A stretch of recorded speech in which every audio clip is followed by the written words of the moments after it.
Well, there is still plenty of snow on the ground today, and while we already talked and learned about snow with Adam Sherwinski, today Ask Your Meteorologist is all about a rare event that can happen every single year at this time. So, hi Adam, what are we learning about today? Yeah, we've got these things called frost quakes, or cryoseism is what they're also called too as well. Cryo meaning ice, seism as a seismic activity too.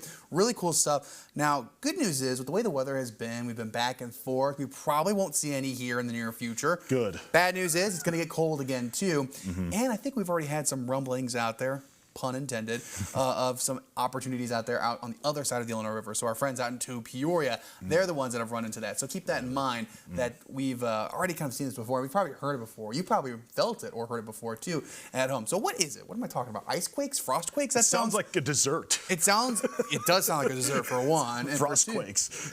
Dairy Queen's going to get on here. Like, we've got a brand new idea. Sounds really great. Or, you know, who does the Frosties? That's Wendy's. Wendy's. Yes, Wendy's seems like we got a great idea, actually. So, no, these are pretty cool. What it happens is, though, it happens in the wintertime, obviously. Kind of hard to do this with ice if you're in the summer. But rapidly falling temperatures, which we've had before and we'll probably have again. And what's going to happen is we're going to see that the ice is going to become kind of an issue here. All right. Oh, boy. Look at that. Snow. Very similar to what we saw a couple weeks ago, right? All right.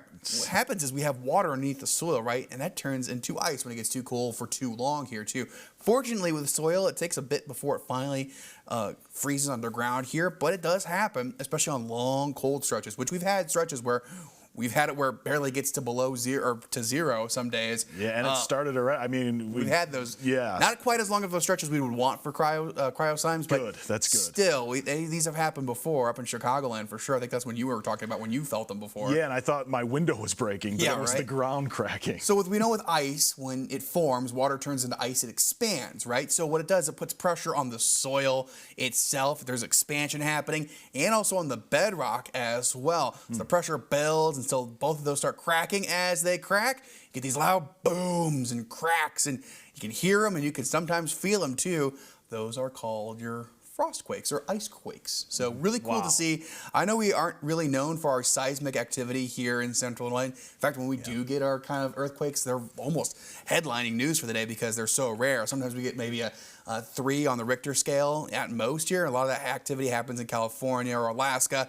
We rarely get earthquakes here in Central Illinois, but we can get these if it's cold enough for long enough here. And again, they usually don't cause too many issues, but they can be kind of scary and terrifying. As you said, you had a window? Where was this at? Hold on, I'm curious. I want to hear this whole story. So no, I remember it was, maybe 5-6 years ago, and it was just one of those cold winters, and my bed is right by a window, and I just remember thinking that my window was breaking or someone was throwing something at my window, but it was that. And then it kept happening, and I remember the power went out that day. I was freaking out a little bit. It's scary. Yeah, usually it doesn't cause too many issues here. It just causes more nerves to be rattled, like what happened with you. But I will say, at least it's not actual earthquakes. So really cool to see that, it's a kind of cool science-wise to see that this happens, that water in the soil can cause this much problem. With us having that recent drought too, and we still have those drought concerns too, I highly doubt we have enough water in the soil to cause too much of it here locally. That's good. And that's why they've seen a couple of rumblings, again, pun intended, a little bit, out towards Peoria too, because I know Chief Meteorologist Chris Yates over at WMBD, our sister station. Shout out. Yes, he was talking about them on Facebook the other day to some friends, so the followers too. So really cool to see, again, and it's not just the soil on our end, because we're obviously on the top part of that. The bedrock too will feel it too, so it does do all that kind of stuff that an earthquake would do and cause all those issues. So really cool to see or hear about, kind of learn about too.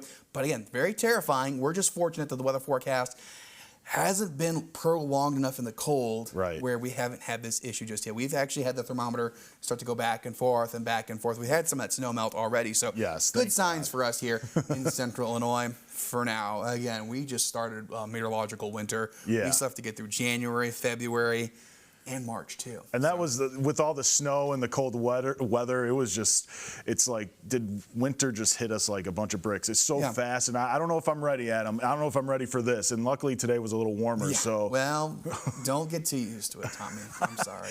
I know, it's sad. But wait till you get to this weekend, which meteorologist Kevin Leidy will have more about that later on today. But So, okay, I got some bad news. Enjoy it while we can now. Enjoy it for the rest of the day. All And right. see what happens after that. Well, thank you, Adam. Thank you so much, and let's hold off on these for a while, hopefully. Yeah, hopefully. Well, if you have any questions for Adam, you can email him at Sherwinski@WCIA.com, or you can find us on social media.